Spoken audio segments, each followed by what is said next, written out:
Revolution. We got another area revolving around. Ooh, what's this? The y equals 6 axis. That's good news.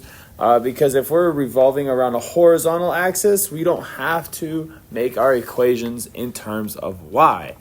We get them in terms of x, which we like more. So there's our two equations, and here's my rough sketchy sketch of this. That's just my guess of what it looks like. I was not like trying to be extremely accurate at all. I just want to get a light visual so that I can start revolving this sucker. Now, where is our area that we are revolving? We got an area right here. We got an area right here, down here. Oh yeah, it says that the y-axis is also one of the boundaries. So I know this is the area that I'm revolving. Okay, so we got a volume of revolution, which means we got to look at our sweet handy-dandy formulas.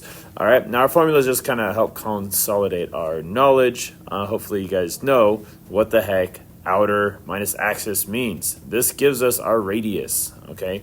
All right, so I'm not going to draw the full, this rotating around. Actually, maybe I should draw that. Let me draw that in there really quick. Let's see. We're revolving around this axis, and it doesn't matter which way you go around. But if you had this point right here at this x value, then your circle would actually, let's draw it in blue. Ooh, blue. Okay, so when we revolve it, it'll be like this. Oh, that's not bad. That's a pretty good drawing. I know I'm not an artist, so my students make fun of me. All right, then I got this one right here, and I revolve that one. All right, so clearly we have a washer. All right, we have a void in this spot right here. The purple is the void, and then we have the bigger volume, which is the blue that you guys can see right there. So we're going to be creating all these circles that are our cross sections that we have to find the areas of and then add them all together. So back to this. Our outer one is going to be the blue one, and the inner one is going to be the purple one. The inner one is pretty much the curve, the part of the picture, the image that makes the void. It makes that hole in the middle of the washer. Actually, let's call it donut. I like donuts more. Okay, we're pretty much doing the disk method twice, and these two things are the radiuses. Actually, that's not proper English. Let's call it the radii. Radii just doesn't sound plural to me, but I guess it is. Okay, so we're doing this guy twice. We're essentially taking the bigger volume and we're subtracting the smaller volume. That's our void. Okay, so conceptually, that's what's going on. So let's write our, what's it called? Integral expression. All right, we have our pi chilling out here. This is my outer function, and this is my axis. Now, I always do outer minus axis. You can do axis minus outer. It doesn't really matter because you're going to square it anyways. I just try to stay consistent. I always do the outer minus the axis. Doesn't matter how you do it. If you are using something like Khan Academy to practice this, sometimes he might switch this, because I know he has some exercises where you have to identify the integral expression. So don't get all tripped up if these are switched in that, okay?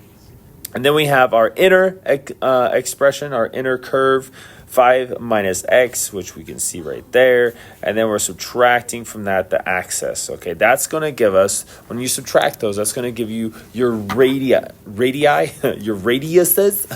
I don't know how to say it. Okay, so here, check out this blue one right here. All right, I already drew it once. If I start right here at the axis of revolution and go all the way down to here, if you wanted to find the distance between the axis of revolution and your curve, which would be right here, then you're gonna have to subtract them. That's how we find our radius, our radii. Okay, almost done here.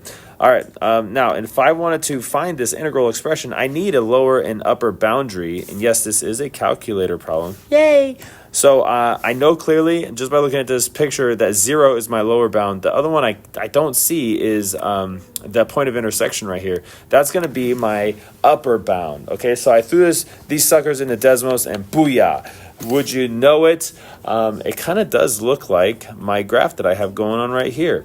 And my x in this intercept is 3.3, what is that, 89? I can't see it. It's too small. 3.38957. You can round it to the third decimal and you're safe. Now, because the third decimal is a 9, I kind of got scared because what if I made a mistake? Actually, I know I wouldn't make a mistake, but I just write all the numbers that it gives me into my integral expression. I don't think I write it down there, but I do do it in Desmos right here. Oh man, I hope this dumb hand thing here isn't hiding it. But as you can see, the outer function, my tangent one, I chose to label this as y sub 1. And I'll show you guys why in a second. I labeled the other one y sub 2. And the reason why I did that is so that I don't have to type these again when I do my integral expression. Look, there's my upper bound. Yay! Okay, so I have my radius right here, my outer one, and then my inner radius, and then booyah, it spits out my answer. Woo! Make sure you never, ever simplify these powers right. I mean, you can simplify these powers, but you cannot combine these two things. You can't.